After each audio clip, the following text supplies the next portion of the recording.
Hey guys, welcome back to our YouTube channel. In this video, I'll show you how to fix Steam not opening. So the first step you're going to do is quite simple. Come to the start menu over here, then right click. Once you right click, select the task manager.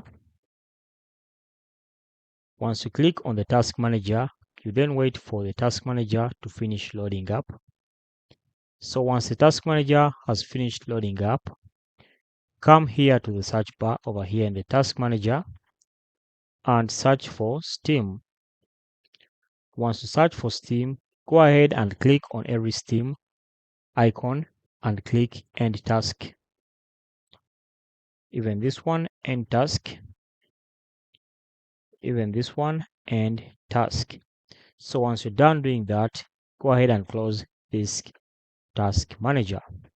So after that, go ahead and come to the search bar over here. Then search for Run and click Enter. Once you click Enter, go ahead and type in the following, which is percentage local app data percentage, then click OK. Once you click OK, in these folders, look for the Steam folder. So the Steam folder is here.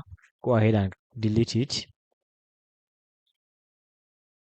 Once you delete it, then you go ahead and open up your Steam. It will be working and opening very well. Thanks for watching, guys. If you found value in this video, like and subscribe.